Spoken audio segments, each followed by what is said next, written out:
And we are live. Hey, everyone, and welcome to another episode of Three Pagans on Tap. What episode are we on, Sarenth? 67. Jeez, 67. We have been doing this for a hot minute. Just a couple of years. Nothing big. Yeah, that's fine.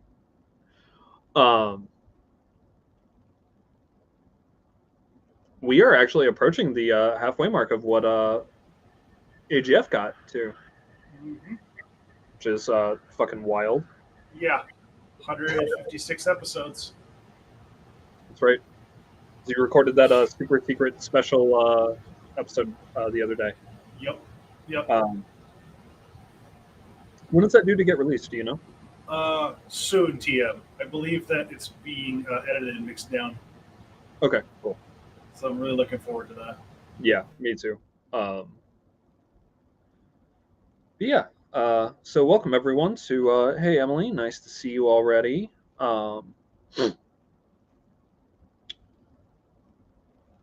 Glad we're back and recording again.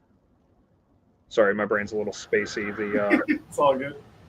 I just got out of working in the garden, so it is hot and the air quality is bad. It's not as hot as it has been, but it's still warm, and the air quality is garbage right now because of all the fires in Canada, and we're just catching the entire ash cloud. Yeah. Hello.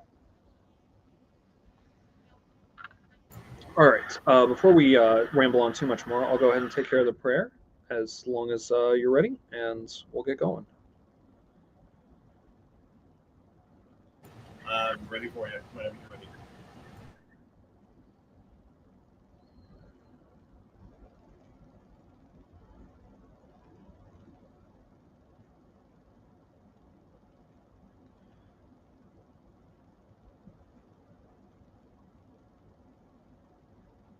Hail to the markers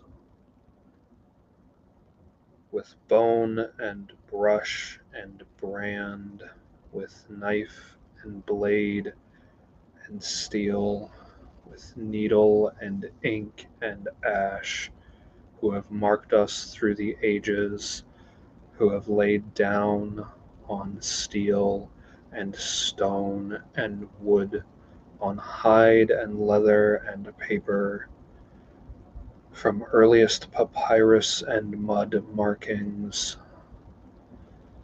to those daubed on cave walls and into our flesh. Markings mundane and magical as though there is a difference. Stories read 10,000 years later, hearing the voices of those long past.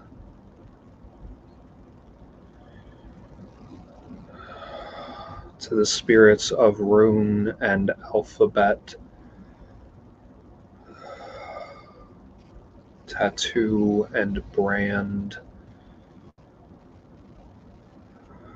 partners with us down these long ages and into the future yet, our children's children working hand in hand forevermore. Thank you, you holy ones, past, present, and future. Let the ancestors sing in all our voices. Back warm you and keep you. Back warm us and keep us all.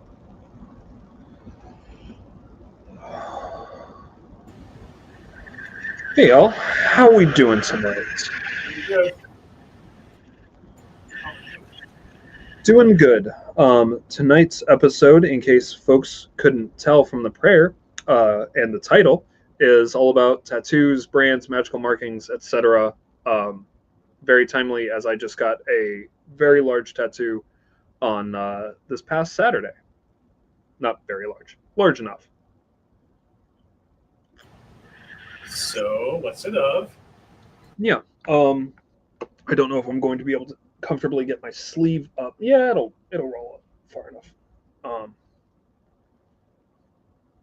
It is still very fresh, so I am being very careful. we're past the like bleeding stage, but it's still kind of sore. Yep, being ginger with it's probably a good thing. Oh, my camera's not going to pick that up. Well, let's see if I can. There we go. So we have a bear face and a wolf face with knotwork and flames and smoke behind it. So this has some meanings. Apologies for folks getting vertigo from me moving my camera around. This has some meanings that I'm not going to go into on air because it's personal and also mystery stuff. But on top of that, there is more public-facing meanings that are fine.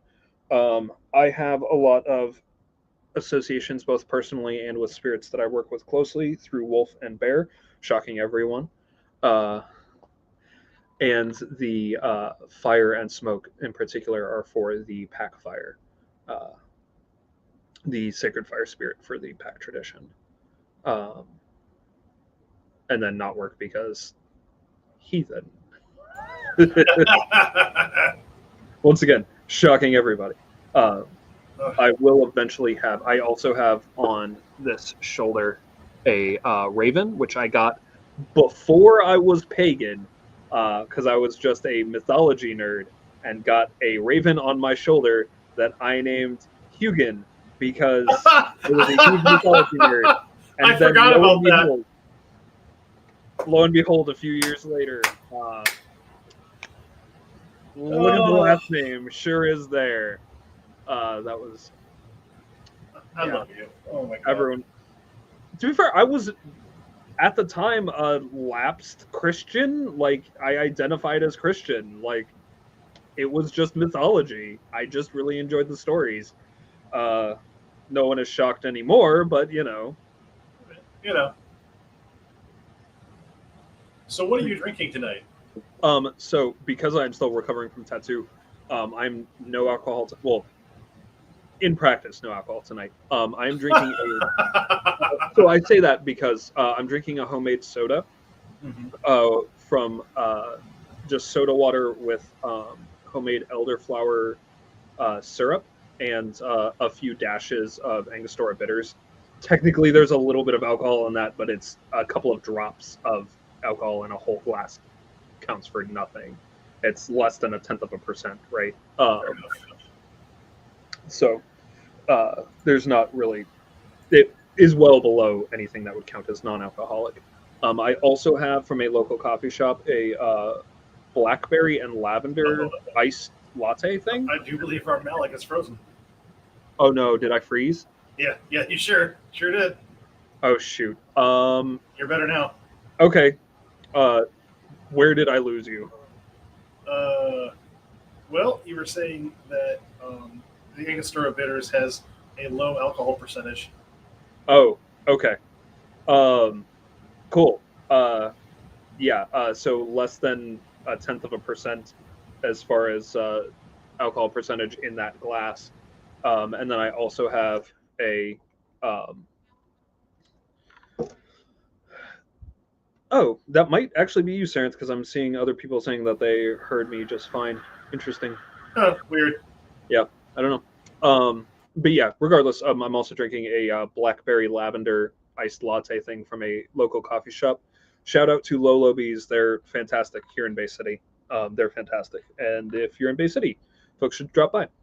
They're also open noon to midnight, which is a wonderful time for me for a coffee shop to be open, being a midnighter. So, yeah. How about you? What are you drinking? Oh, I'm jealous. Like a coffee shop that stays out that late? That's awesome. Yeah, no kidding. What am I drinking tonight? A couple of things. I am drinking the remainder of this pomegranate mead. Hopefully it's still okay. We're going to find out in a hot second.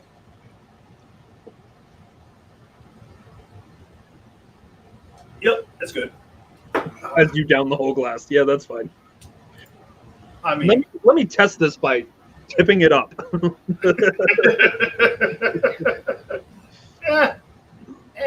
You know. You're fine. And then I'm going to have some Ironfish Toasted Godfather Old Fashioned. Oh, cool. Yeah, barreled Old Fashioned made with bourbon whiskey, estate grown rye, amaretto, and cherry maple smoked bitters. Yeah, that's more of a Godfather and less of an Old Fashioned, but they have to say certain things for marketing because people don't know what a Godfather is, and I do know what an Old Fashioned is. So, um, oh God, cough, potato water, cough. Jesus. And also, that is flipping fantastic hours for a coffee shop. Yeah, no, I really appreciate it. They're also, they're just a really cool place in general. They're very queer and LGBT friendly. They have like pride flags up and stuff. Rock They on. support a lot of local artists. They've got like a little like local artist corner where you can pick up little like crafts and things that local artists are making. They're really cool. That's awesome. And actually, we found out today that they've got a little local pantry in one corner that you can check out if you need, which is anything you can do to support community. I'm all about this. I like supporting them whenever I can. So I just got this. This is a Niagara Falls shot glass because I'm one of those kitschy tourists who picks up a shot glass to every place he goes. That's fantastic. But this also means that it's a ready-made offering vessel for the land spirits when I come home. Nice. So like the Lava Tier get their own little shot glass every place I go. Heck yeah. Yeah, I just got back from Niagara Falls, so I wanted to make sure I made that. Wait, when did you go to Niagara Falls? Yesterday. Or I'm sorry, Sunday. The fuck? Yeah. So surprise! I forgot who I mentioned shit to.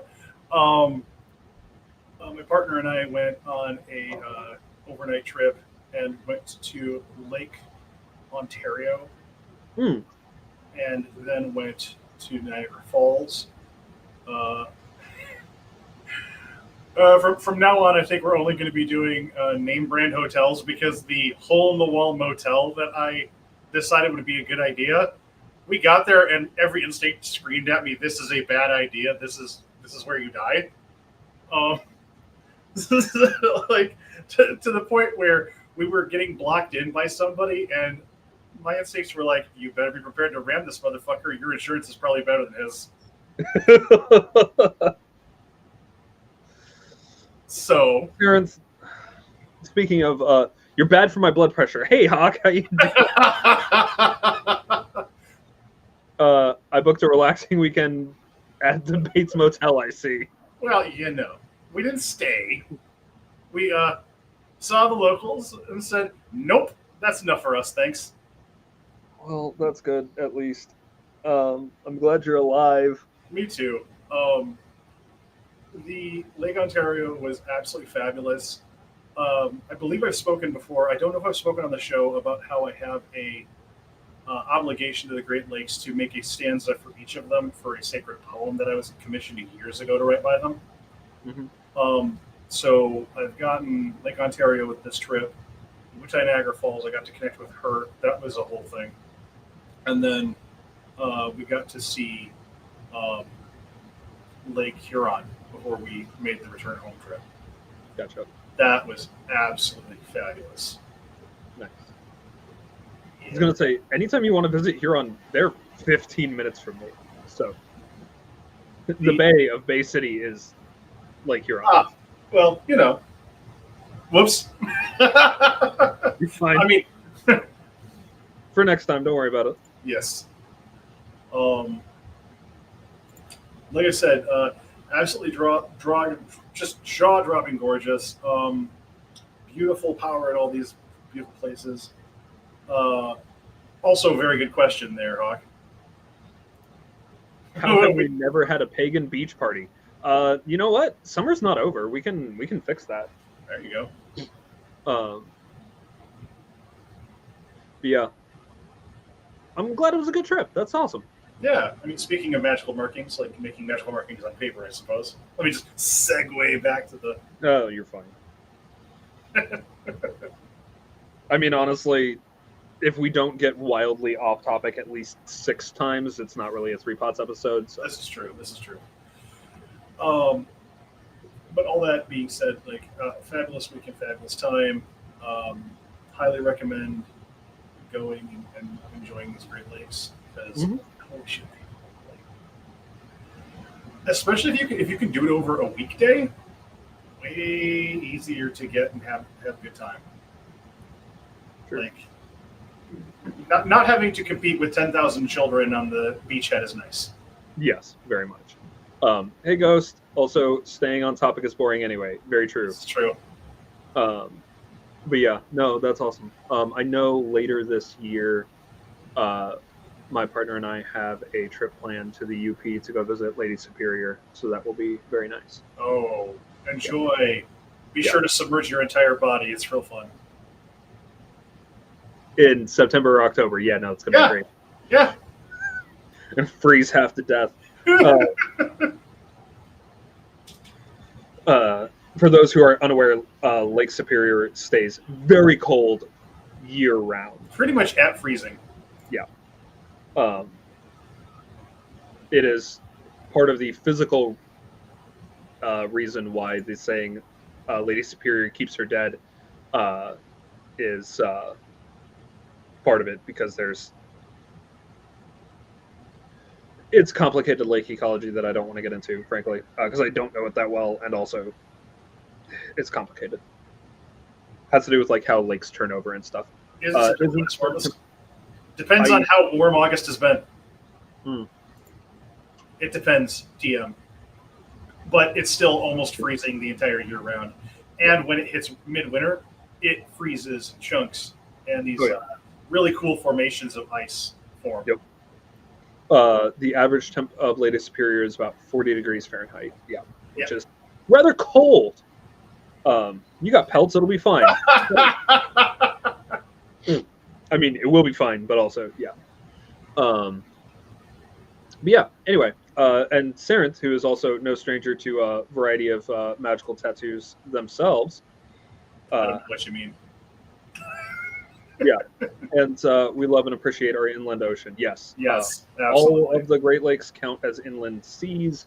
They, like, this is a thing that even people in the U.S., I think, don't understand, is how genuinely huge the Great Lakes are.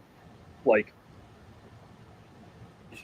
excuse me, aside from Lake Baikal, which is the largest lake and freshwater source in the world, I'm pretty sure the Great Lakes are just next.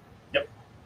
Now, granted, if I remember correctly, all of the Great Lakes can fit inside Lake Baikal, but aside from that, the Great Lakes are all just next in line in their order of size, which I never remember what it is because I'm not from here. But they are truly massive bodies of water. They are, and as Ghost says, we love, appreciate, and respect our inland oceans. Yeah, because when you don't, it fucking eats you. Yeah, no kidding. I mean, honestly, the song that I attribute the most with Lake Superior is The Wreck of the Edmund Fitzgerald by Gordon Lightfoot. If you've never listened to it, I mean, you're on YouTube, go slap it in the search bar after the show. Yeah, no kidding. Yeah. I don't know, Sarenth. Tell me about your magical markings. Oh boy. Okay, so the first magical marking I got was my Valknut.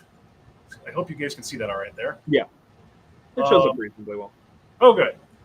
This was for my 25th birthday. My folks handed me 100, said, "Here you go." I went, "Neat," and went out and got marked. Because Odin had been asking me to do that for a while, and I finally had some scratch to do it with. I don't remember the artist any longer because it was age 25 and it was a walk-in. Mm-hmm. But that has stuck with me. I was chanting Odin's name and making prayers the whole time I was doing it. The tattoo artist seemed to not worry at all about it. He was pretty chill. They get a lot of weirdos, frankly. Right. And then the same partner that went with me on that I took out to the lakes was there when this got made. Now this that one's not showing up quite as well. Here, I'll get closer.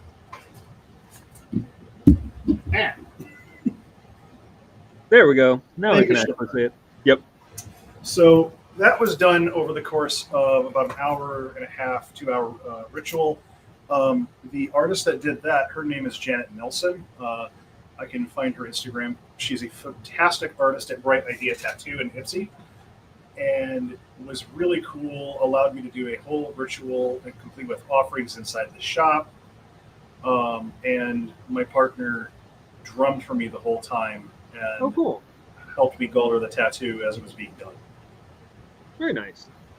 And then these, which if you can't see these at this point, I think your fucking camera's broken. Or, Yeah. well, not your camera, but your monitor. There you go.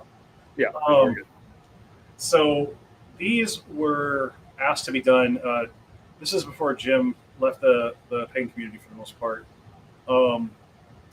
He did a ritual where he invited us to take on a challenge from our spirits, and this is the one that the rune spirits levied against me.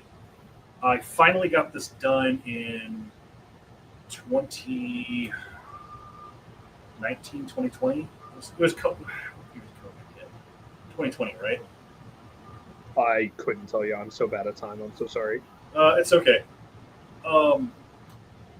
So I want to say around 5 years ago is when I finally got these guys done. That sounds right. It sounds right. It feels correct, but who fucking knows? Yeah. Somewhere between 6 and 3. Mm-hmm.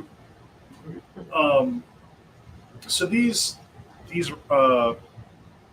took 3 hours to do, I want to say. Okay. And then about an hour and a half for each arm. Yeah. Including the stenciling, the whole nine. I mean, these, unlike yours, which has color in it, mine do not have color. They are just straight up black and black. Yeah. Yours were 3 hours including stenciling? Yeah. Okay. Yeah. Janet is fucking amazing. Same artist. Yeah. No, allowed me to do a bad. full-blown ritual. Yeah. Galdering each one as she was stenciling, and then galdering each one as she needled it into my skin. Yeah. The really cool thing about these ones is the file that these come from, I made them. Nice. So these are actually my runes. Yeah. So that's my little contribution to the project, and it was actually her idea to wrap them around my arms this way. Go ahead. Why was that? Did she give you a reason? Well, she said I could either have it go from one arm to the other, and I said that didn't feel correct. You wanted the full Futhark on both arms? Originally, no. I was going to have it on just one, and she said, she suggested a couple of different styles, and one of which was like a serpentine pattern on my right arm. That didn't feel quite right. I did some reading. I did some divination on it. And then she was like, well, why don't we just put them on both your arms and see how that looks? And she did. And I went, oh, shit, that's it. And she's like, well, we just doubled the work. I said, yeah, we just doubled your paycheck. Fair enough. Yeah, so she busted these out in 3 hours. It was such an amazing job. Yeah, hell yeah. No, and they're very well done tattoos. Like, having seen them up close in person a number of times, like, they're very clean. The lines are very good. Which I can tell you, just looking at them, like the line work is pretty much the same. You know, you've always got that like there's going to be tattoo shine to it. Yeah, but these are like almost as good as the day they were carved. Yeah, no, and they're going to fade very slightly over time, but the shading is really well done. It's very solid. Like, very good job done. Very, very well done job. That's what I was trying to say. But yeah, that's awesome.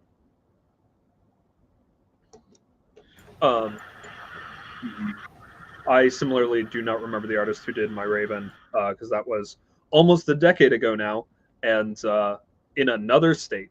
And I'm bad with names as it is, and yeah.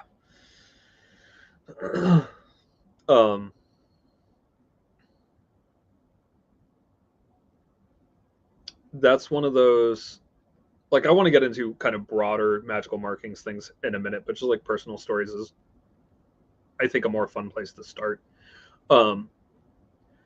Wasn't intended to be magic because I didn't fucking believe in magic at the time, which is funny because I've been kind of magic my whole life, but that's beside the point. And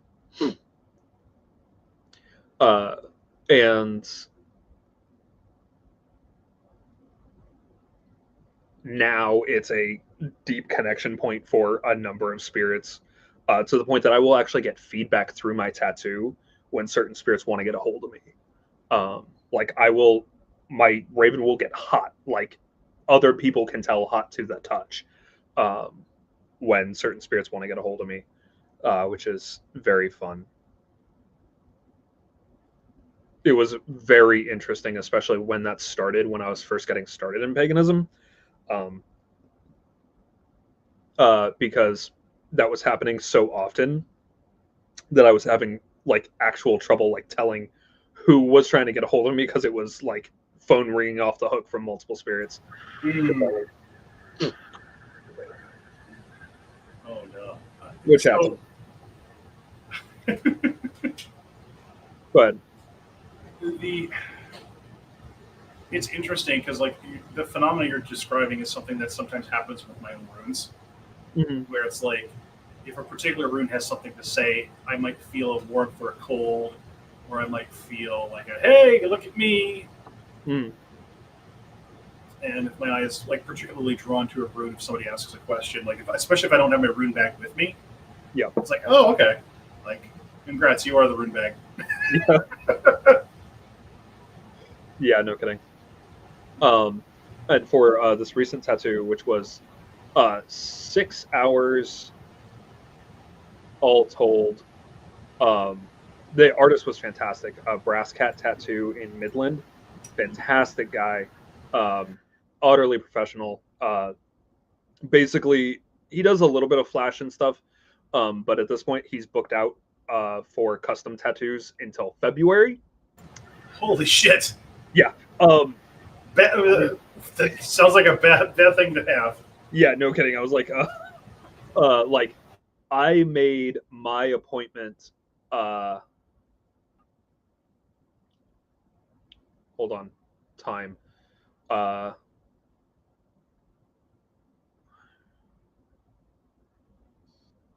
in early June. Uh, and the earliest date that I could make work with him was August 2nd in early June. And now in August, early August, he is booked out to February. So that's nice, good problem to have. But also he's like, I'm so fucking busy. I'm like, yeah, no, it sounds like it. Um, he's fantastic. Brenton was absolutely phenomenal.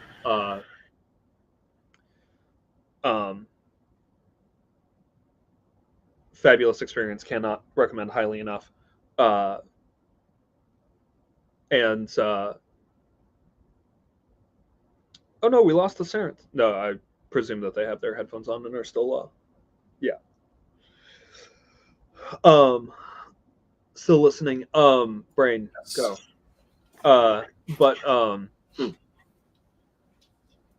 I did a bunch of spirit work for myself beforehand to get myself ready for it, and then my partner did the calling in of the spirits and offerings outside the shop while we were getting the stencil on and getting ready and everything.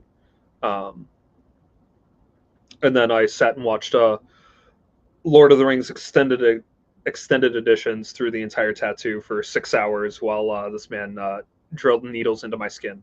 It was very entertaining. That's awesome. And it was nice because one, that gave the ADHD brain enough to grab onto, because I have enough. I'm not, Melkor's level of Lord of the Rings lore fan, but I had enough that I was able to do a bunch of lore dumps on this poor tattoo artist. As Melkor says, the correct edition, yes. Doing a bunch of lore dumps on this man mid tattoo, which kept my brain distracted. But then also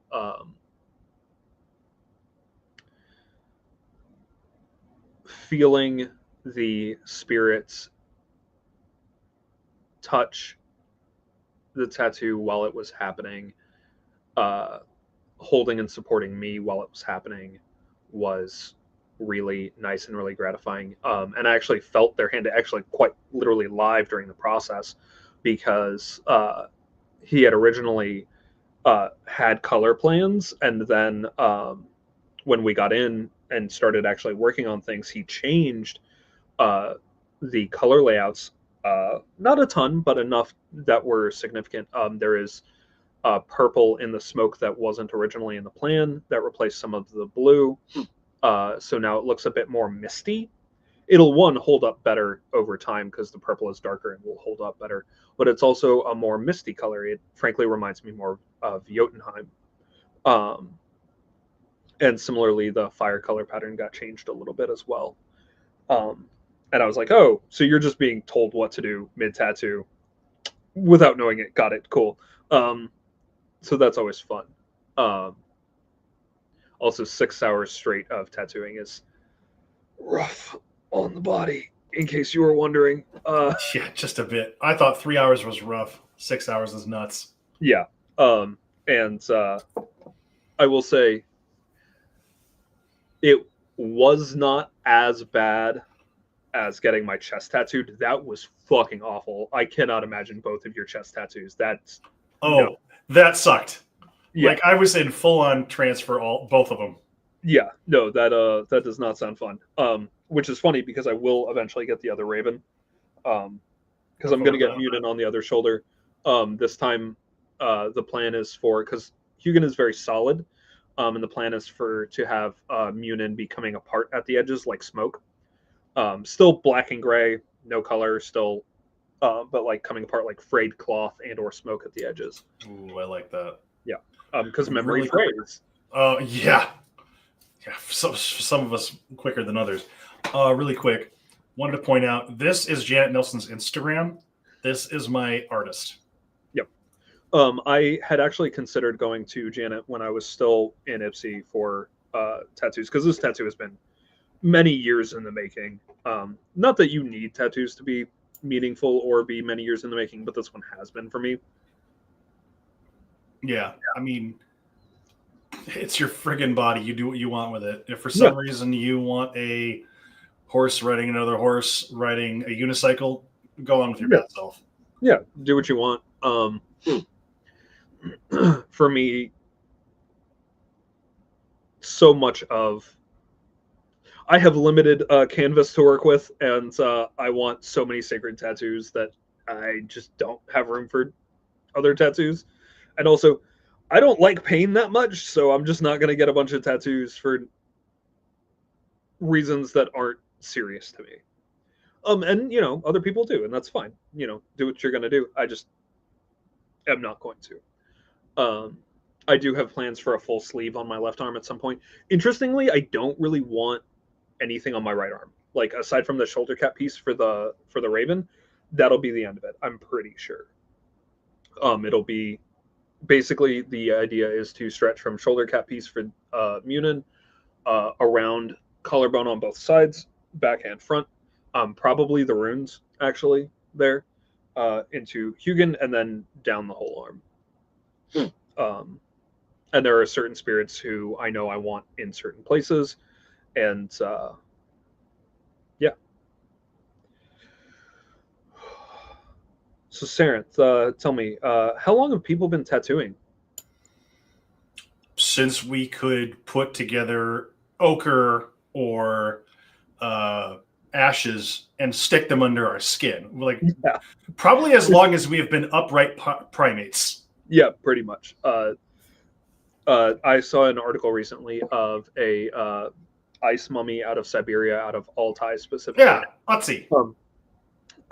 They did a sub-infrared scans and were able to positively get good outlines of this woman's tattoos. And she had some really interesting things about these tattoos. Oh, not huh? I know who you're talking about now, though. Yeah. No, different one. These are very recent. They came out of the study came out of St. Petersburg. And left and right forearm tattoos, and then also one on the thumb and fingers, like right in here, it looks like. Of the forearms are on one hand a griffin attacking a caribou, and on the other arm is a pair of tigers and what looks like a leopard attacking a caribou. And then on the hand is some markings that might be letters of some kind. and then a rooster, it looks like, or some kind of bird. And yeah, I think that's the right one. I can't tell from just the thing, but it was a BBC article that I read. Yeah, it was really interesting because there's some really interesting things that came out of it. Like the tools used were almost certainly, yes. The tools used were almost certainly specific tattoo tools, not like, oh yeah, we just used a random needle we happen to have. It was likely specific tattoo tools because at least one of the tools used had multiple prongs. Mm-hmm. And it looks like the tattoos were done over time and possibly even by different people. And clearly done by someone who had done this before. Like these aren't like scratchers or like random markings. Like these are, frankly, the tattoos are from the prints that I've seen are of a quality that I was like, oh, I would get those today. Those are gorgeous. Right. We have been, and that's, 2,500 years ago, people were doing tattoos good enough that I would gladly put that art on my body today. I think that for me is like it's a living story, right? Mm-hmm. It's a living story. It's power. It is magic. It's like when I'm out and about and people ask me and talk, wow, those are really cool. Are those from God of War? Sure. And they're older. Yeah. Technically correct. You are technically correct. Yes, these were in God of War. However, but the way that I relate to these is each rune is a letter, a sound,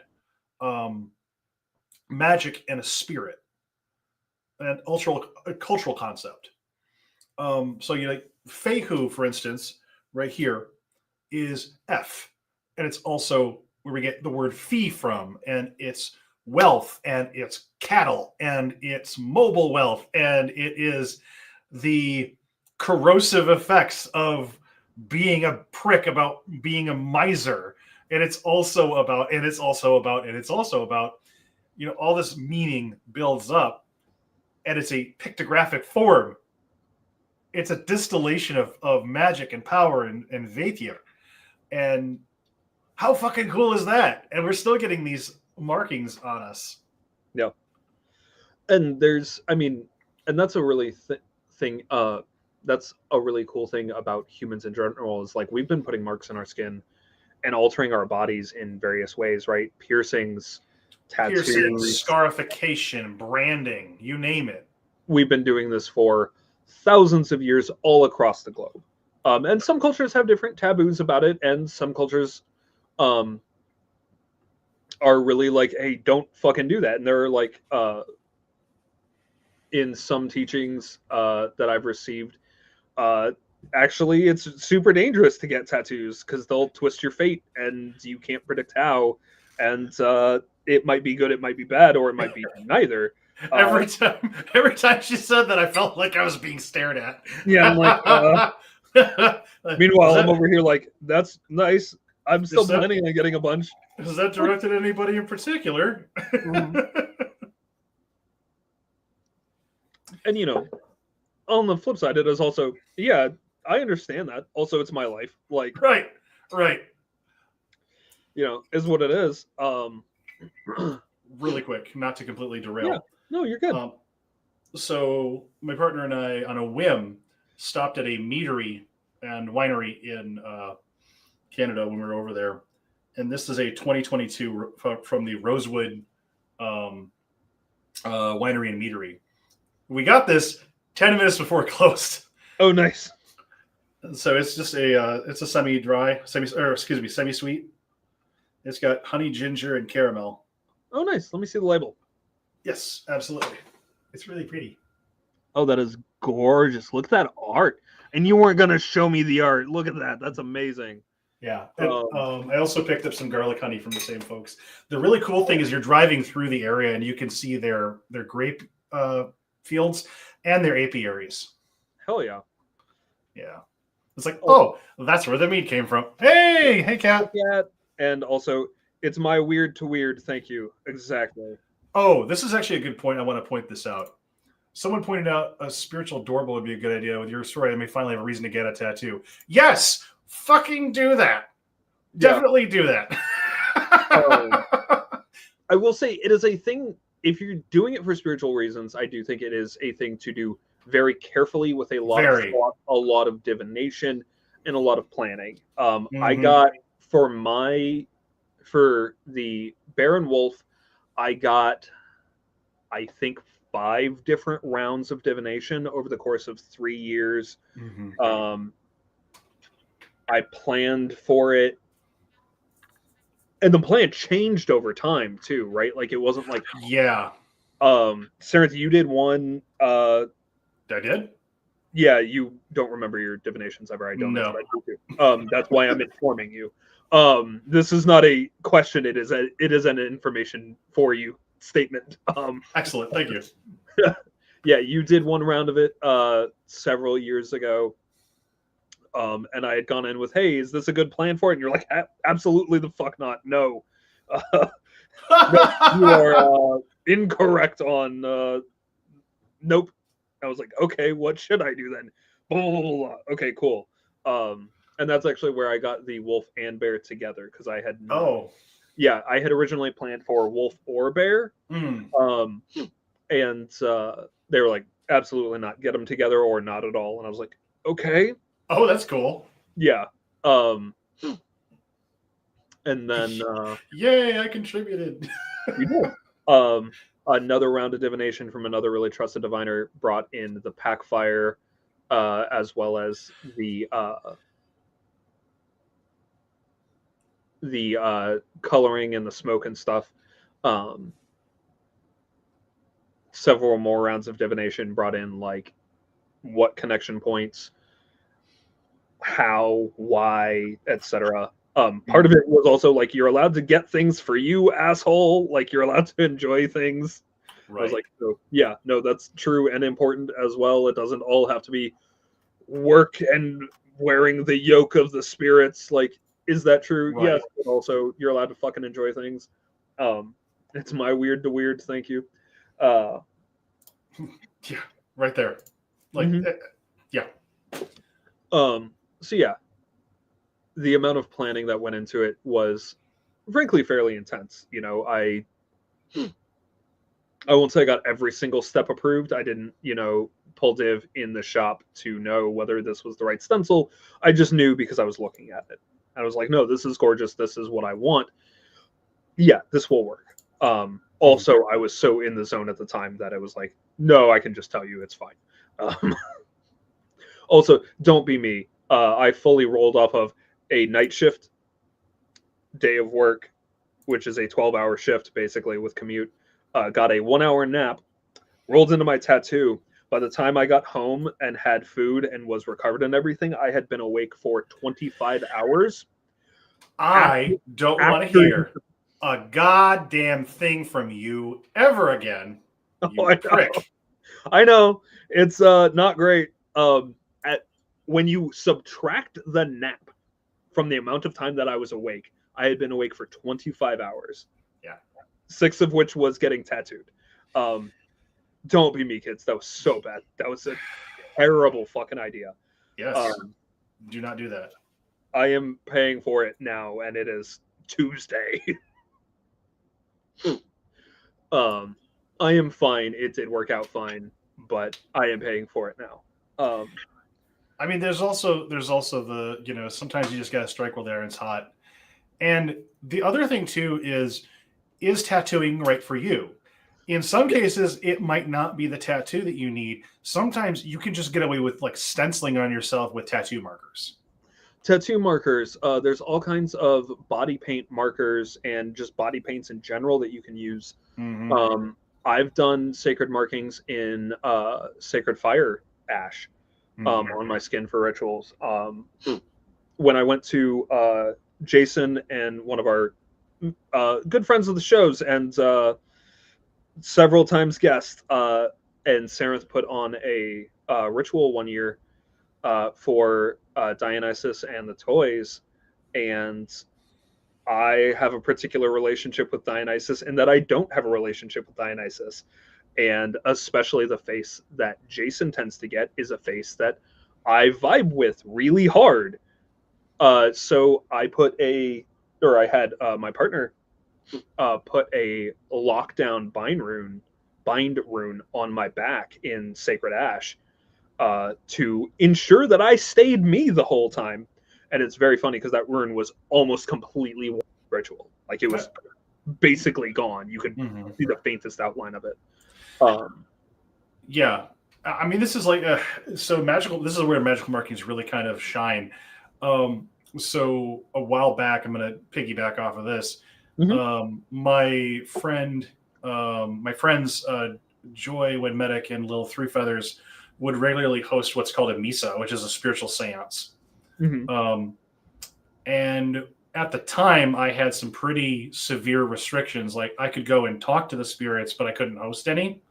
So these poor people had to take their cascarilla powder because both of them were trained in Ifa and relevant traditions with that. And these poor people had to mark the living bejesus out of me before the Misa ritual started. So that way no spirits would be able to enter me. I was covered in fucking cascarilla powder. For those who don't know, this powder is powdered eggshells. Gotcha. I was going to ask because, like, I know there's a number of different powders in various ATR and ADR traditions, and I thought it was eggshell, but I wasn't 100% sure. Yeah, it's dried powdered eggshell. And I believe sometimes the color of the eggs makes a difference. In this case, it was pure white. Yeah. And so, like, I think at one point I heard my wife giggling, and I was like, what's so damn funny? She's like, you're just covered in this stuff. But it was the way that I could get to be part of the Misa and experience the energies without being bombarded by everybody's fucking ancestor wanting to have a turn to talk. Yeah. And sometimes, I mean, that's the beauty about magical markings is that mercifully, cascarilla powder is really fucking temporary. Yeah. And sometimes you only need a temporary mark. Oh, right? cascarilla. Oh, thank you for that. Most certainly wasn't saying that correctly. Cascarilla. There we go. But yeah, sometimes you only need a temporary mark. Sometimes it's just you need a thing for the one ritual or for the one day. When I was first getting to know the runes, one thing that I would do is I would use a Sharpie and just draw whatever rune I was working with at the time on my skin and just carry it around. And, it was a really useful thing. I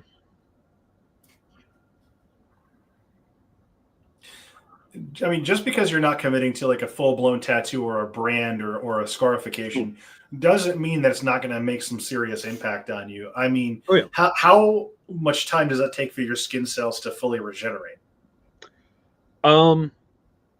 It depends on how deep you're going in the skin. Your epidermis, which is the top layer of skin, is anywhere from a couple of days to a couple of hours in some areas. Like the palms of your hands and the soles of your feet is very, very rapid because those are high contact areas. That's also why tattoos on the hands and feet don't last for shit because you're regenerating those cells so quickly and they're high friction areas. It's a whole thing. But right, but you take my meaning. Like, especially if you're not sure about design or you want to feel the magical effects first, but you want it to be longer term, do henna staining or some sort of staining like that. Because if you don't like how it feels after 1 to 6 weeks, you're not going to want to keep that shit for the rest of your life. Yeah, no, 100%. And like technically you can get tattoos removed. It hurts a lot. It's very expensive and it takes a long time. Like you don't get a tattoo removed in one session. It takes multiple sessions, even for light and small tattoos. And it's very expensive. And from all accounts I've heard, hurts worse than getting tattooed in the first place. So, I mean, especially you're using a laser to burn your fucking skin cells. Yeah.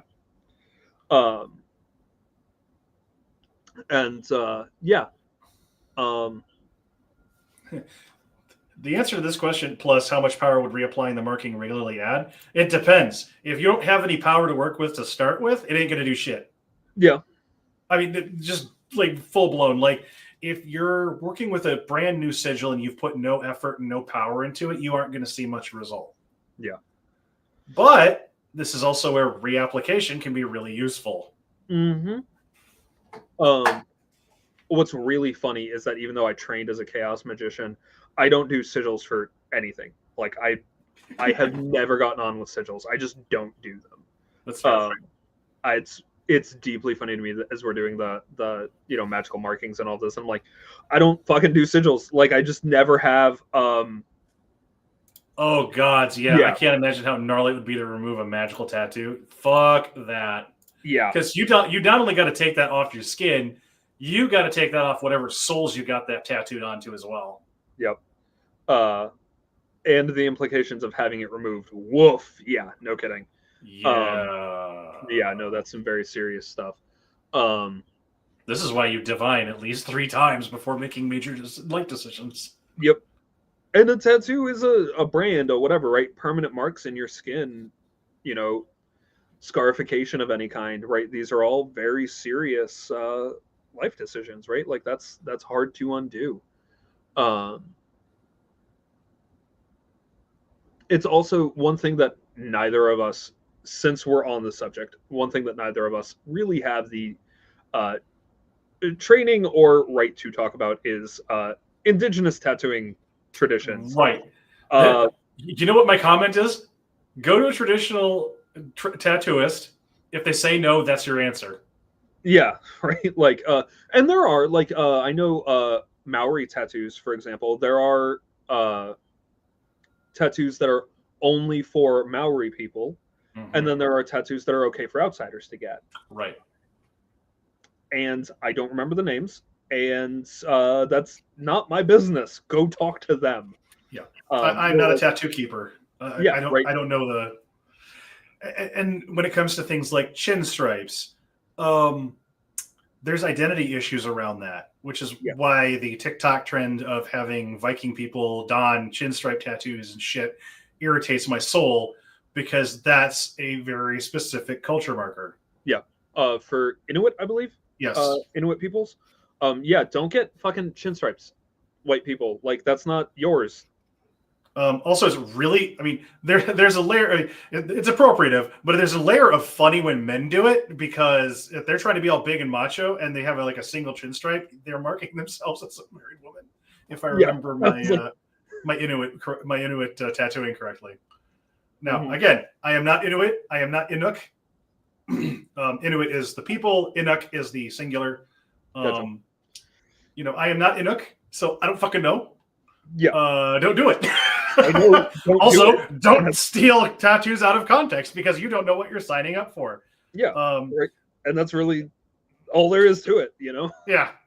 Like, don't be a prohibitive asshole. You will get bit for it. Yeah. Also, don't get random shit tattooed on you, or branded or scarred or whatever. If you get a sulfur symbol tattooed on you somewhere because it looks pretty and I saw it in Full Metal Alchemist once, congrats. That is also the symbol for Lucifer. So if you have the devil show up for you, congratulations. Congrats. Like, Morningstar's a nice dude, in my opinion. Like, cool guy, but you should know what you're putting on your body. Right? Like, I get on with Morningstar. My government name is derived from the same thing as Lucifer, so it's fine. Right. But yeah, this too. Please double check words if you're gonna get words tattooed on you, because the amount of people that get stupid shit tattooed on them because they don't know what they're asking for is amazing. Yeah. And as Kat says, I'm too ADHD for sigils, but they real pretty. Yeah. Yeah, exactly. I think too, like, this is something that comes up a lot in regular tattooing. I mean, all tattooing is potentially sacred, but the amount of work and thought and craft, I mean, you're building up the layers. Likewise, especially if you're doing a scarification journey where you're building up the scar tissue into an elaborate piece, or if you're doing any kind of body mod, period, not only are you taking a very real physical risk, because body modding, whether it's tattoo, whether it's scarification or inserts or what have you, these are posing a serious existential risk if certain procedures aren't followed. Yeah. You are literally putting your life on the line, hoping that your tattoo artist knows their craft or your scarification artist knows their craft and knows what they're doing. Yeah, no, and it's very important. Like it's also very important from a spiritual perspective, but also very much from a physical perspective of like, dude, tattooing is dangerous. Like, right. I mean, especially when you're talking about, the old way of here's a bone needle, here's your skin, here's some ash. Yeah, right. Like, heal up. Hopefully you don't die. Yeah, right. Like are there safe ways to do it? Absolutely. But also you're putting something into your body.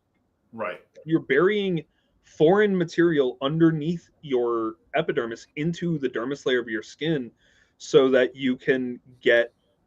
so it stays there permanently, right? Like, so the reason that tattoos break down over time is actually because your immune system is attacking it, right? That's what causes that, is that your immune system is very slowly over time. And this is why you need like thick layers of the ink, is so that your immune system can't get at it very well, because big chunks of the ink will stay better because your immune system can't get into it and start ripping it apart. That's why stuff like fine line tattoos don't do quite as well, because there's more surface area for your immune cells to get out and start ripping up the ink. These are really good points too. Yes, bodily rejection is very real, and spiritual rejection on top of that is dangerous. Exactly. And let's not forget that most tattoo ink has nickel in it, and a lot of people who are allergic to metal is allergic to nickel. Hey, it's me. Yeah, I did not realize that nickel was in most tattoo ink, but a lot of pigments are metal-based in general, right? Like most white pigments, all told, including tattoo ink, are titanium-based. I did not know that. Yeah, a lot of white pigment is titanium-based. And yes, I have reactions years after the ink has been placed in the skin. Fuck. Well, again, because it's your immune system is targeting this thing that is a foreign material in your body. Right. That's why it's, hey, this is foreign, and your immune system, as wonderful as it is and as targeted as it can be, functions. I am painting with a hugely broad brush here, but functions largely on randomly running into shit, recognizing it, and then reacting against it. Gotcha. So your immune system randomly running into the tattoo in the wrong way at the wrong time will say, "Oh, hey, this is bad," and you'll have a reaction about it. Oh, okay. And that's kind of just how it goes. I am wildly oversimplifying here. Please do not come to this show for actual immunology. Like, one, I'm not an expert, and two, we don't have time to get into that. Yeah, there's that. I think though that the point is well made. This makes me think I should look up tattoos versus autoimmune issues. Yes, you should. Please do your research, because 9 inches out of 10, unless you've got a really good artist and you've talked with them, they may not know how to handle your particular autoimmune issue. Even for myself, I'm a diabetic. Yep. I had to have that conversation because my tattoo artist straight up asked me, "Do you have an autoimmune disorder? If so, what is it? Do you know what your recovery time is for nicks, scrapes, and cuts?" Yep. Like she did a whole bevy of questions in a questionnaire for me because of shit. No. And in basically every state, it's a required question by the Department of Health for a tattoo artist to ask, "Are you diabetic?" Yep. Because that's a major factor in recovery time from injury. Yep. I know also, I took the drug Accutane when I was a kid, which was a really hardcore acne medication that has left me with permanent skin alteration. My skin functions differently than other people's because of taking this drug. What the drug does in broad terms is it shuts down the oil production in your skin. It's super nasty. I don't think it's actually on the market anymore because it can kill you in like 6 different ways. It's a whole thing. Can I guess? Oh, we did it again. Go for it. But I have to go touch grass because I'm basically a houseplant with complex emotions. Have a good night, all. Have a good night. Bye. But and because of the damage to my skin from this drug from when I was literally like 13 years old, I heal slower than other people do. So I know that this tattoo, average heal time is 2 to 4 weeks. I'm probably going to be more 4 to 5 realistically before this is healed all the way. And that's just how it is. But you have to know these things, right? You gotta, and you're not necessarily going to know going into your first tattoo, but try to be aware because getting burned, getting branded, right? Getting scarification done, right? Getting tattoos, getting even something as simple as like a piercing in the lobes of your ears, that takes a long time to heal. Like, these are modifications to your body. It's quite literally not the natural state of your body. Yeah. Your body's going to react to that. I think also kind of taking a step back a little bit from the process of being marked, you also need to look at who is marking you, what their previous work is, and what their philosophy around marking is. And that's true regardless of what fashion they do it in. Are they a poke stencil tattoo? Are they a quote traditional tattoo? Do they do scarification? If so, what forms do they do? Branding, yada yada. I mean, because there's hot branding and then there's cold branding. And not only do you need to have an awareness of the process, but you need to have an idea of who. What is their reputation in the community? What is, I mean, because you're with this person for 1 to 3 to 6 to 12 plus hours, and this person is going to be intimately involved with cutting or branding or burning or freezing your skin. Yep. You need to have an awareness of who is interacting so tightly with your souls. Yep. No, very, very much, very true. It's part of why I ended up going with Janet, because I felt like she had the right mindset and had the correct way of approaching tattoos as a sacred art form. Yeah, very much. And I mean, that goes for mundane and magical reasons, right? Like, correct. Make sure that they're not going to they're clean, that they're trained, that they know how to do things in a safe way, and also that they're not going to give you some like chicken scratch bullshit on your arm. Like, right. Do you know what to look for in this art style? Do you know what to look for in this particular style of artist? If you're doing a hand poke, do you know the health and safety regulations around it? You don't have to know them to a T, but you need to at least have read a government FAQ as to what you should expect. Yeah, you need at least a baseline understanding of here's what I should be looking for in an artist, and here's what the major red flags are and the major green flags, right? And it is okay to shop around, because this is going to go on in under your skin. Yeah, it's going to be with you forever. And that's frankly one of the red flags with a tattoo artist is if they get mad as you're like, hey, I want to make a change to the design, or hey, I want to move the stencil. Right. Don't. Nope. Like, yeah, not fucking worth it. Like, if you spend, an hour and a half making entirely huge changes to the idea, and you come in day of and you're like, oh, actually, I completely want to change everything that I thought I was going to do today. No, that's kind of a dick move. Don't do that. Or just reschedule, right? If you completely change your mind, just reschedule. But if you want to make minor alterations and you want to move it from the original spot that was planned, as long as it's a spot that still works, if you want to go from the outside of your arm to like your thigh, there's not a ton of like, there's some difference obviously, but like that's still a like shape wise and everything, same relative size. You can do a lot of the same stuff, right? Like it's not like you're moving from the outside of your arm to like a hand tattoo. That's a very right. But and also keep in mind what the symbolism and placement what it says, not only to you, but to others. Mhm. In my own case, the runes demanded I get them here on my forearms, where I can't just cover them up with a t-shirt.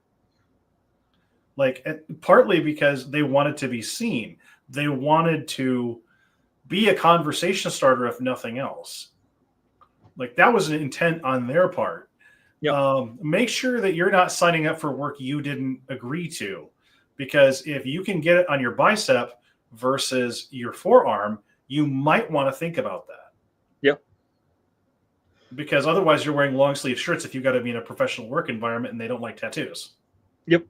And that's in I will say at least most of the US that's largely changing, where tattoos are becoming more and more acceptable, but there are spots where it's not. Mm-hmm. In a lot of employee handbooks, it's still technically off limits to have visible tattoos. That's just the case. Now, is that enforced? Maybe, maybe not, but it still might be technically off limits. And this is also not, we've talked, as I knew we would, almost entirely about body modification. This is also not getting into another part of magical markings, which is just the written word. Right. I mean, we're tattooing trees and we're hallucinating about the product. Yeah, right. Like,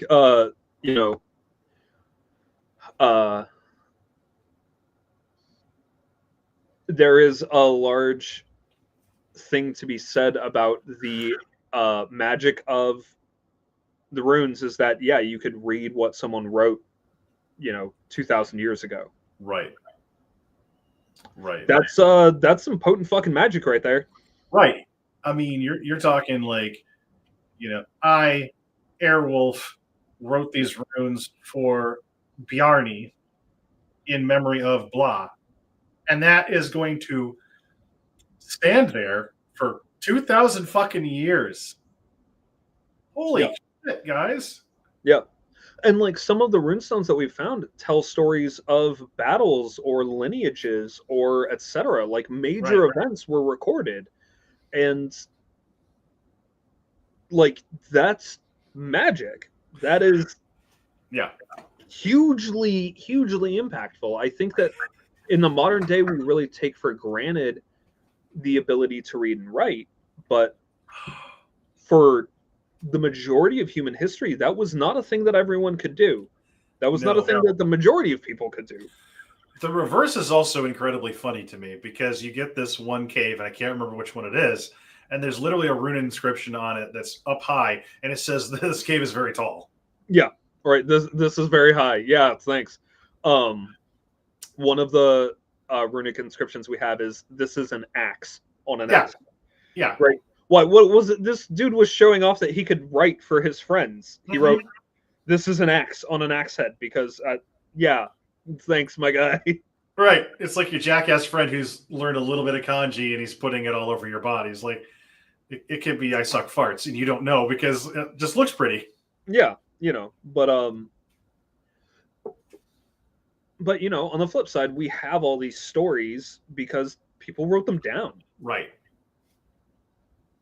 And I think the transference of knowledge, the transference of power, I mean, dear gods, the amount of lead tablets that we have found that are at fucking sporting events. Like they're literally like under stadium floors and shit, like just cursing the living shit out of the other team. Right. Ooh, this is a good one. I got it. Kind of makes me wonder if it's possible to request that your body be preserved. Yes, in a way you can do that to save the artwork upon your body. Can we still mummify people? I feel like that should be allowed. I mean, on the one hand, the modern American body preservation would preserve your skin, I think, quite well.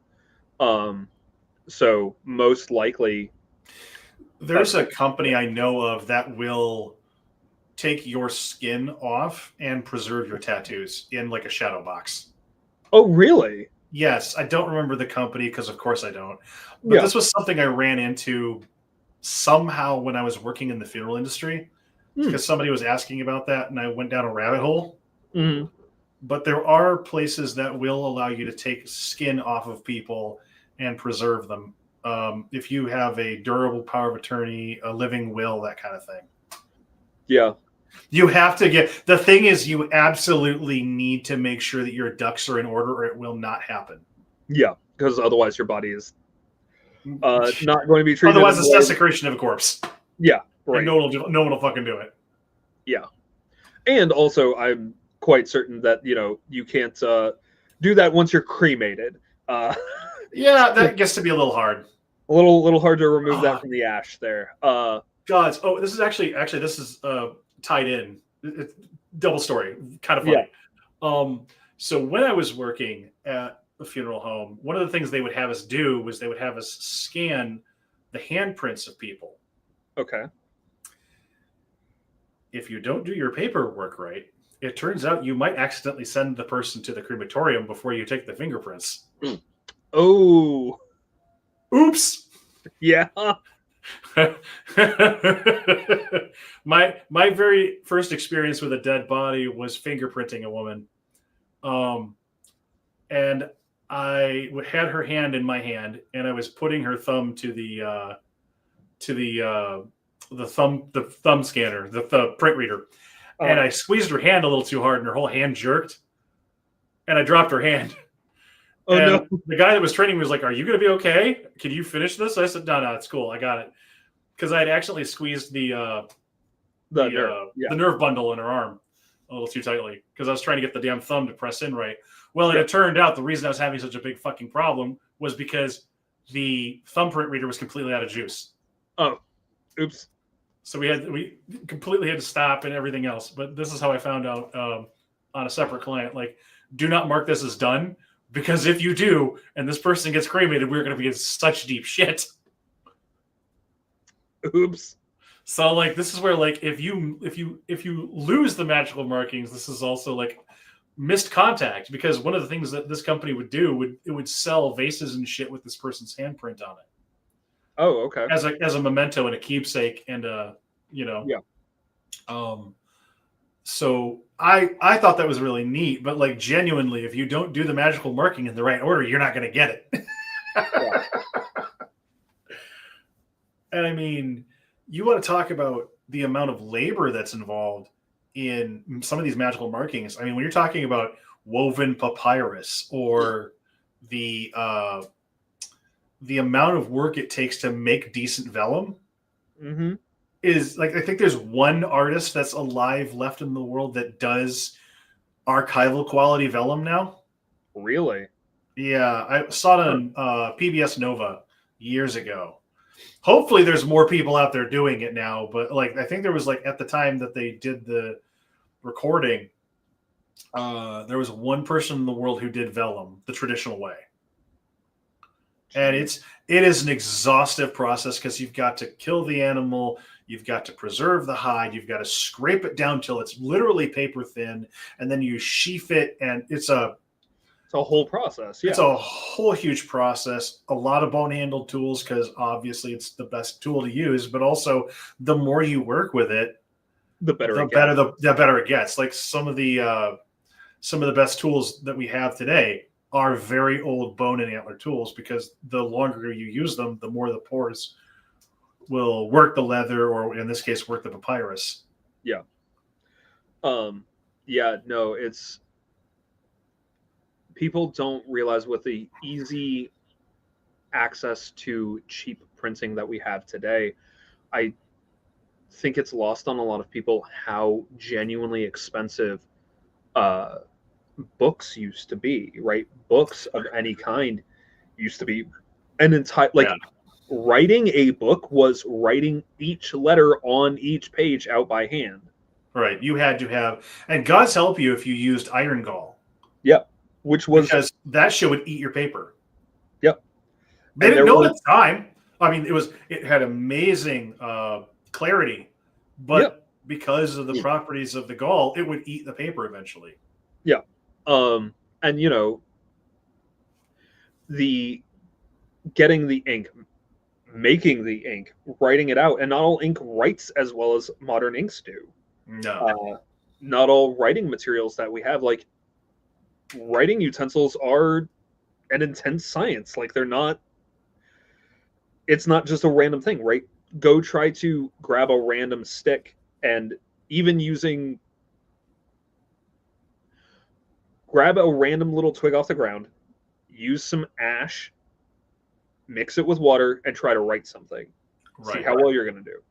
Right. And that's not just about, oh, well, I'm not used to writing with this implement. It's this implement is not well designed for this. Right. And when you talk about like lamp black versus iron gall versus, say ash from certain paper or fiber, like you're getting into the weeds at this point, but like these things make a difference. Yeah. And what purpose are you writing for? Are you writing for, is this going to be a scratch note that can go away immediately, or is this a thing that you're intending to last for 100 years? Right. The difference between a wax tablet versus cuneiform, versus a lead tablet, which is going to be carrying this curse for literally millennia. Yeah. I hope betting against the blue team was worth it, incidentally.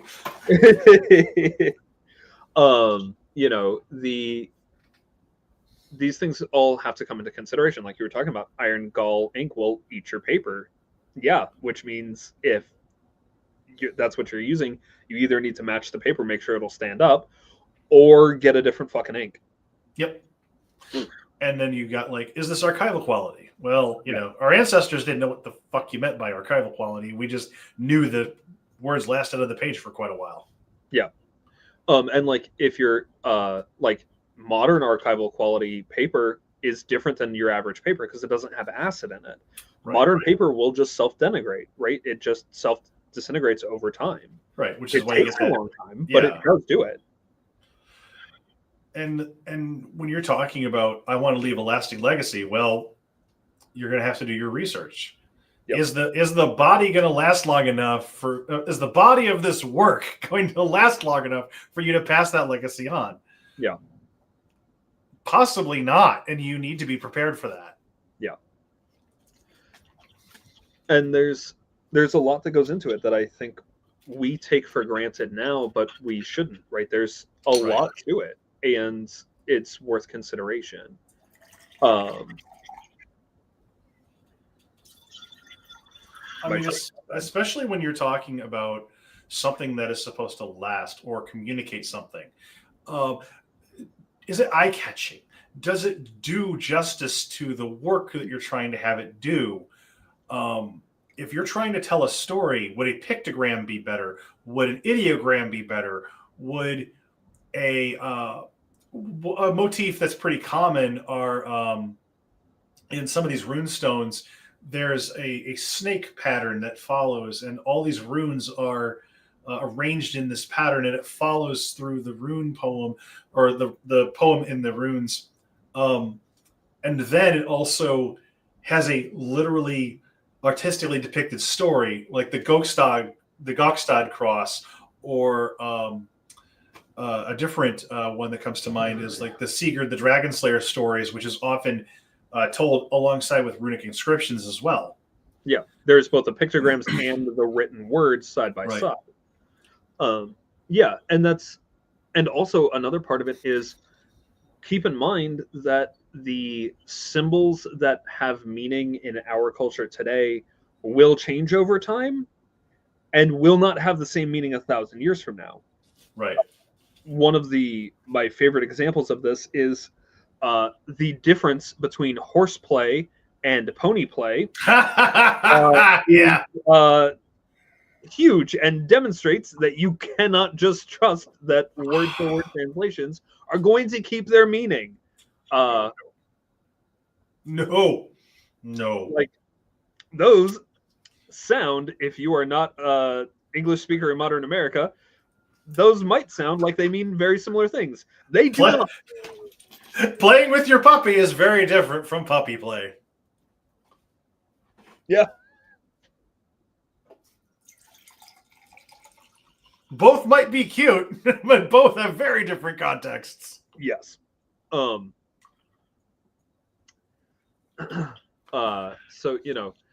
And another example of this is like the Mjolnir that we know as Thor's hammer today.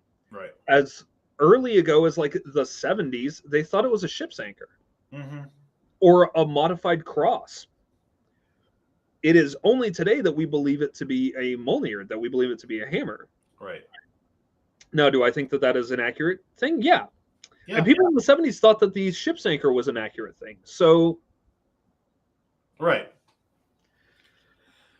And you know, the Valknut that I have on my chest, is it actually an icon of Odin? I believe so. I think the preponderance of evidence says yes, because of the context that it occurs in. Can I say for certain? Hell no. yeah. No, you can't. And honestly, And the word Valknut is modern. yeah. And honestly, I would genuinely disagree with, like, I also tend to think it is likely a symbol of Odin. I would disagree that it's a preponderance of evidence, and that's fine. Let's splitting hairs a little bit, but like, it's really hard to say because it was never described specifically, and we don't know what its meaning was. That's fair. That, you know what? I'll agree. I'll cop to that one. Maybe not a preponderance of evidence, but certainly strong correlation, which is more than we have in most of these other cases. No, for sure. Like, and do I think that that's an accurate read? I think so. That doesn't mean it is, but I do agree that I think it is likely a symbol of Odin. Well, like one of the theories I saw was like, oh, it's the heart of Hrungnir, and I'm like, no. Yeah. No. That doesn't sound to me either. Especially because the context it appears the most in are funerary contexts. Yeah. It is another interpretation. I don't buy it, but it is another interpretation, right? Like there are multiple things. You know, that's but that's really what I'm getting at, is that, like, yeah, these meanings change over time, and it's not going to hold up, right? Right. When we had Reno Taurus on, right. Y'all talked about, this was after I had to leave because I had to go to work, but y'all talked about how, like, some of the symbols, magical symbols in Mongolia started out very clearly as brands for cattle, and they were clan markings. They became magical symbols over time, right? But they started out as livestock brands for clan markings. That's what they were, and now they're something else entirely. Arguably, I mean, you could argue the point that yes, these were cattle brands. Didn't mean they weren't magical. Yeah, no, and that's also fair too. Because, I mean, like, if you have a symbol that says, this cow's mine, not yours, that is powerful magic. Yeah. Like, just from like a baseline of accumulation and dissemination of information. This is this clan's cow or this clan's horse. Yep. That's major shit. Yep. It communicates a lot of things, and it communicates things like ownership, lineage, all kinds of things, right? It ties in the wealth of the herd, the power of the animal itself, etc., all into the clan. Like, that's no small thing. No, especially when you're talking like something that is somewhat mundane has this entire other dimension to it. Ooh, that's a good idea too. That's a good point too. That Black Cat brings up. This idea gives watermarks a whole new twist if you want to protect your nose. Yes, actually, I heavily recommend, especially in the age of AI, that you watermark the shit out of your stuff with invisible watermarks. Yep. And poison your stuff. Yep. So that AI that eats it gets all fucked up. Highly recommend. I don't remember how to do that, but there are definitely tutorials out there. Glaze comes to mind. Yeah. Glaze is for, I think, art programs, but there's a couple of different ways you can do fucky wucky stick with the AI programs, so they don't steal your shit. Yeah. And even like this was something that I had to do when I was doing graphic design, where you could stick stuff in the background that only you'd know where it is. I mean, and the government does this with like real IDs, with Michigan IDs. Yeah, real IDs, the passports. passports and like the dollar bill with Right. it's got like a million different anti theft and anti not laundering. What's the word? Counterfeit. Yeah, anti counterfeiting materials in there where it's like, yeah, these are super hard to duplicate. Your average person isn't going to be able to do that, and it gets increasingly complex as time goes on. Right. And I think the thing about a lot of these magical markings, a lot of tattoos, a lot of things in general is, does it actually communicate what you need it to? Yeah. Does it actually do the job of communicating this thing? If it doesn't, what do you need to do to modify it? Yeah. Like this is actually where cover-ups and modifications and things like that can be actually a really powerful form of magic. Yeah. Or where touch-ups can be really nice too. Yeah, frankly, going back over it, right? Also, hint: one of the green flags for tattoos is if your artist offers free touch-ups within a certain time period, take them up on it too, because once your tattoo's healed, you're probably going to need a touch-up, right? There was probably something that was missed, a light spot that you didn't notice in the middle of the tattooing, etc. But yeah, ooh, interesting. Anti-scan is also a thing. Both my textbooks for medical coding are protected from being scanned with something in the printed ink. That's interesting. That is very fascinating. I did not know that. Like, I'm not shocked that this is a thing, but I did not know that. There was a I mean, even getting away from shit inside the physical paper. I know Isaac Bonowitz at one point printed off a whole fucking page of a curse in all of his books that if you did not pay for the book, the curse would launch at you automatically. Yeah. Which I thought was a really nice, vicious way of protecting your IP. Yeah, I believe it was if you could borrow it, but if you stole it and tried to use the knowledge inside, you get fucked over by the curse.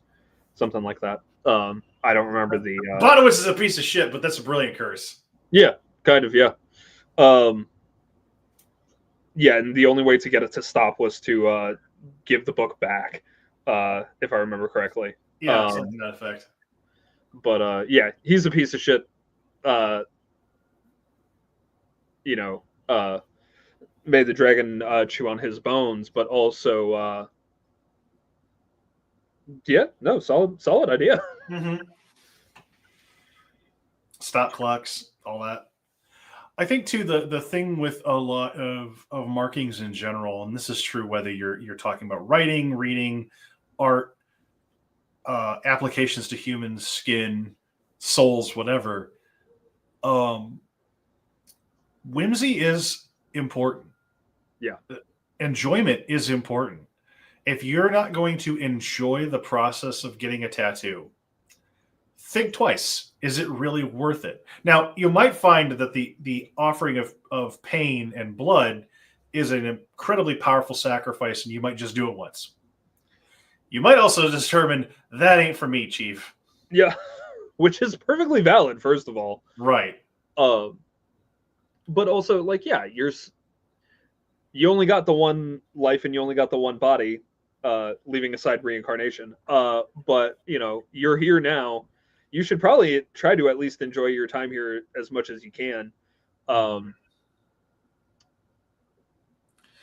If it doesn't make sense for you, if it's not something that you're going to appreciate or enjoy, I mean, fuck what it means to future generations. If you can't help but look at your tattoo and go, what a fucking mistake, don't do it. Yeah. No, every time I look at my tattoo, I'm like, God, that's so pretty. God, I'm so happy with it, right? I'm in love with it. Like, are there things about it that aren't perfect? Yeah, of course. Are there things where I'm like,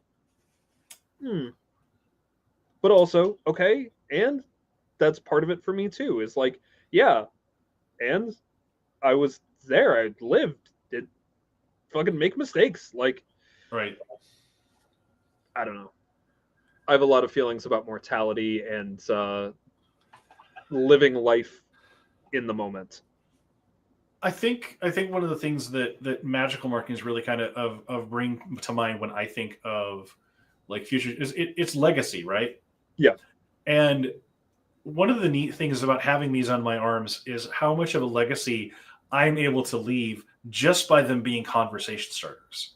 Like, take everything else off the table. Like, these are spirits and magic and all. Take all that shit off the table. The amount of conversations and connections that I've been able to just make with people based on a couple of symbols on my arms has been absolutely fabulous. Yeah. Yeah. No, 100%. 100%. That was my Discord going off, by the way.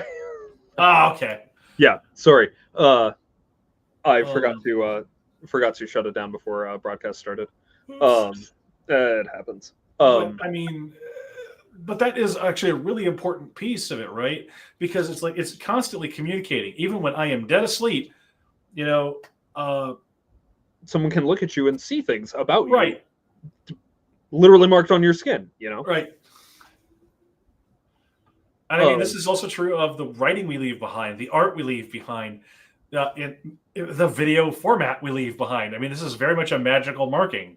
Yeah, no, that's absolutely correct.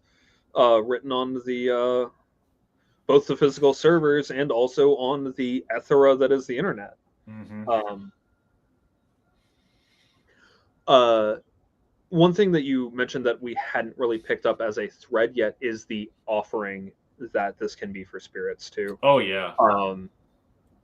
And in particular, one thing that kind of comes to mind for me is in a certain way, if done a certain way, and I'm saying that because it is that way for me, in a certain way, your body can become a kind of living altar. Yep. If the depictions are done correctly and all of that, right? Yourself for the runes, myself for certain spirits that are tied into the tattoos that I do have and am planning to get in the future. Mm-hmm.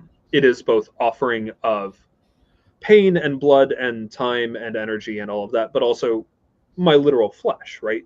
You have a home here. There is something in the carrying them with you, literally, physically, always. Right.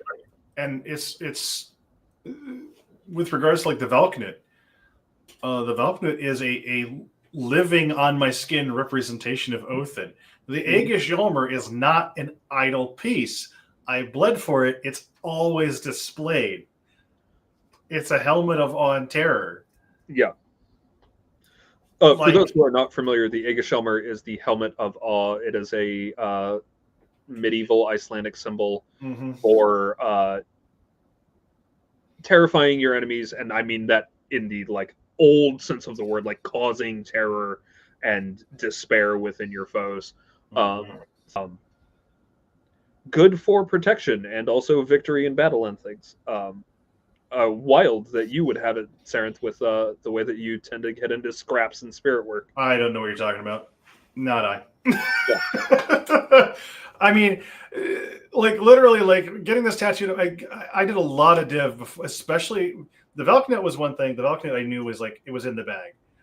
The Aegis Yolmer, I did a lot of praying, a lot of div, and a lot of work on before I committed that because I know one of the ways you activate the Aegis Yolmer is you bleed for it. And so I was like, well, this fucker's going to be in my skin till I'm dead. Yep. All right. Is this a wise move? And the spirits were like, yeah, actually, this is probably one of the wiser things you could put on yourself. For the aforementioned reason you just mentioned, the amount of scraps and shit that I get into. Yep. I definitely, this is one of those things where Sarenth does not recommend this for most people. Sarenth recommends this for very, very, very fucking few people in point of fact. Yeah. However, if you need it, it is a useful tool. Yep. Very much. That's a really big part of it for me. Part of what I'm doing with this eventual full sleeve on my left arm will be every piece of it will be a touch point for at least one, if not many spirits. Right. You know, a spot of actual physical connection with them. You know, like I was talking about earlier, the fucking constant feedback through the Raven. Yeah, I anticipate that I will get quite a lot of feedback. And also be able to reach them through it myself, right? I can physically put my hand on my arm and say, right, I know where this spirit is. If nowhere else, I know that they are at least here. I mean, well, Actually, another way that I incorporate magical markings all the time is the fucking t-shirts I wear to the shows. Yep. Like, I got Hugin and Unit on my chest. Yep. Like, these aren't accidents. I intentionally, when we go to do a show, I am wearing a shirt that is relevant. I also do this. I don't know how many of the audience members have gotten readings from me, but I also do this for my readings. If there is a relevant spirit that I know might show up for the reading, I will try to get a matching t-shirt. And I know this is dorky as shit, but it helps get me into that magical mindset. Oh, yeah. No, for sure. But again, this is like, lean into the fucking whimsy. Lean into the fun. Yeah, for sure. If it's all work all the time, that makes Jack a very dull boy, and we don't want to recreate The Shining, actually. Jesus. Speaking of marks on paper, actually, that's a really good point, actually. Don't know if you've seen Dr. Sleep. I have not. Oh, fuck. Okay, never mind. Watch it. It's good. It's got Ewan McGregor in it. I have never cared about spoilers a day in my life. I predict surprise shows usually within 10 minutes. Okay, fair enough. The long story short, the long story short is that it's the end of The Shining. Oh, okay. It's the follow-on to The Shining. I fucking love it. I think I love it more than I love The Shining. Okay. Partly because I know that Stanley Kubrick wasn't involved with it. Guy was a prick. But this is like, when you talk about like putting markings on paper and exercising your demons, I mean, that is kind of Stephen King's entire fucking career. Yeah, actually, that's a decent way to put it.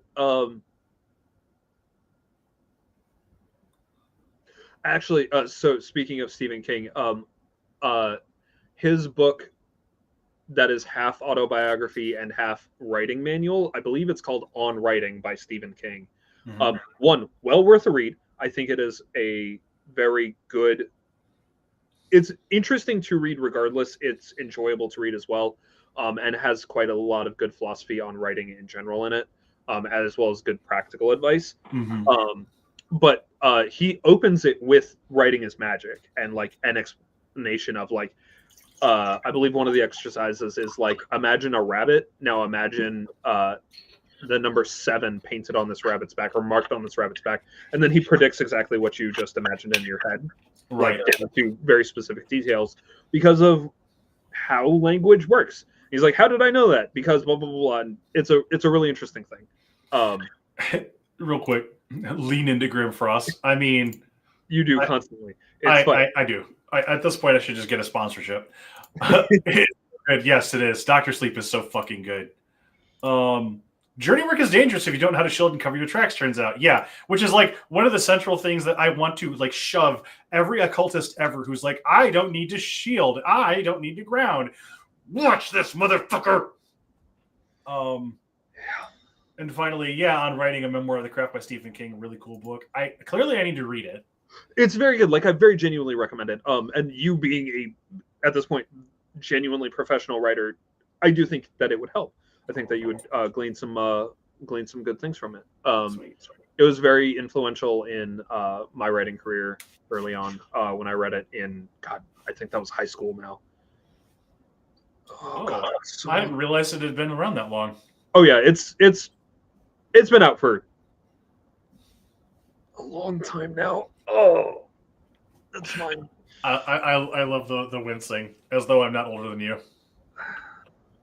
You can deal with your own age problems. I feel bad that I am. I don't have an age problem. I'm aging just fine, thank you. I'm pickling great. How's your knees? Great, actually. Oh? I did like 9,000 steps 2 days ago, 9,000 steps yesterday. I'm feeling pretty good. And I average between 7,000 to 12,000 steps a day. And when you bend down, do they snap, crackle, pop? No. No? Oh. No. They snap, crackle, pop when I do stupid shit at work. Oh. I twisting in ways I ought not. I snap, crackle, pop all the time. Part of that is just my subset of ADHD means that I got the special I'm tight all over and also have a couple of weird uh, odd flexibility issues, but also my joints are terrible. And I've had Rice Krispie knees since high school, Damn. despite running cross country and playing soccer. I was in sports year round and still Rice Krispie knees. Calisthenics? Didn't help. Wow. Yeah, literally nothing helps. Fair. Looks like it was published in 2000 originally. Gotcha. Yeah, and sits in the Bubble Wrap Club corner. Anyway, we are a bit off topic and have been going for an hour and 40 minutes. So you want to wrap up final thoughts? Yeah, that's what I was thinking. You got any final thoughts? I think considering the Vaetier that you may or may not be partnering with, the work that you may or may not want to put out into the world, the display of yourself, your ideals, your hopes, your dreams, your fears, your magic, your spirits, take all these things into consideration, and if they apply, if they're relevant, consider how that may or may not change when you make these markings, whether it's on paper, your body, in the air, with the understanding that you leave so many indelible marks just by living that you cannot help but to mark this world as you go, and that doing so mindfully is a much better process than doing so without thought. I like that. I would say, as a closing thought, that it is a significant thing to point out that so many mythologies have, from around the world, have stories of how we received written language, almost always discovered, brought forward, or created by divine entities, right? Ogham is both the writing system and the name of a god. Odin brought forth the runes from out of Ginnungagap. In Kemet in ancient Egypt, writing itself was considered magical, right? The fact that all over the world we have writing seen as being brought forward and gifted to humanity by the divine is a thing that we should consider more deeply. Markings written, burned, tattooed, scarred, branded, whatever, carry more weight than we give them credit for in the modern age. And it is worthwhile, like Sarenth just said, keeping this in mind, engaging thoughtfully and consciously, and so much as you can, responsibly with what you're doing. Which is, I think, general life advice, but also don't get tattoos that you're going to regret. And with that, we're going to call it done. Have a good night, folks, and we'll see you next time. All right.